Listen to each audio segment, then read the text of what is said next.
Ma, ang ginagawa mo dyan? Hinahanap ka na ni Dad. Pasok na.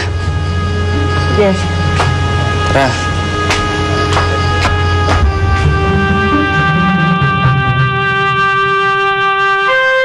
Dito ka muna bantay ha. Papasok muna ako sa loob. Babalitaan na lang kita.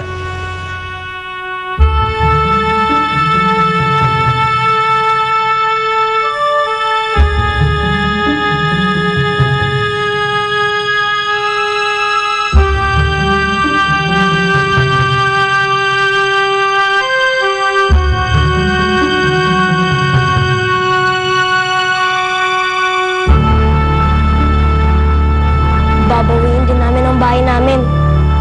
Amin to! Babawiin namin to!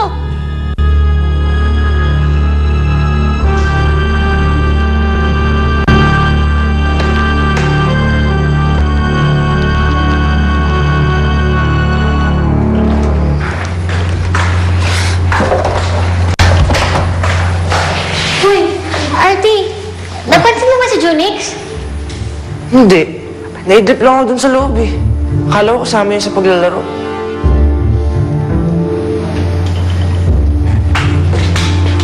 Oh, mga bata, pupunta lang muna ako sa bangko, ha?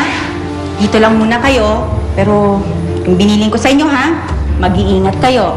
At huwag kayong lalabas ng bahay, ha? Frankie, ikaw nang bahala sa kanila, ha? Sige po, Nay. At saka huwag kayong lalapit dun sa bahay nyo, ha? Mami, makita kayo, ha? Sige. Sige po, Nay. Ha? Ingat po. kayo, ha? Mabilis lang ako. Butiki! Butiki! Excuse me, may pangalan ako. The name is Liz. Liz, pwede ba akong humingi ng pabor? Yung isang pasyente kasi dun sa loob, sa klinik ni Dr. Simon Gonzales, baka naman pwede mong silipin kung natuloy yung consultation niya. Ah, kay Dr. Simon Gonzales baka mo? Sige, dadaan ako dun. Pogi yun eh. Mas pogi kaya ako dun.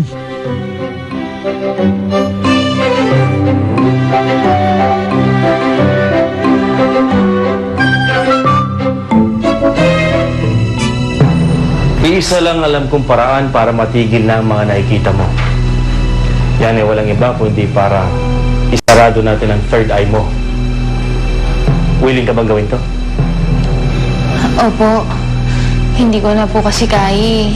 Kaya sana po talaga, Dok, matulungan niyo po ako. Okay, Joanna. Pero gusto kong ipaliwanag sa'yo na hindi simpleng proseso ang gagawin natin. We acknowledge the fact na dahil sa operasyon mo kaya ka nagkakaroon ng mga paranormal episodes and experiences.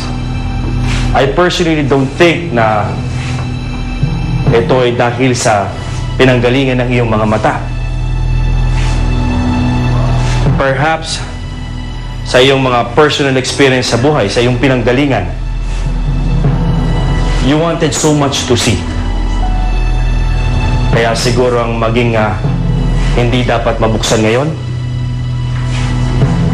ay nabuksan din.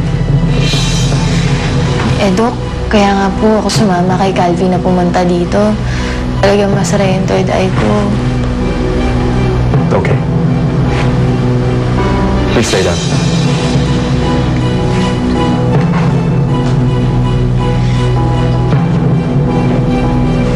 Joanna, to relax. Okay? Opo. Ipikit mo ang iyong mga mata. Relax. At isipin mo, nasa isang tahimik at payapang lugar ka.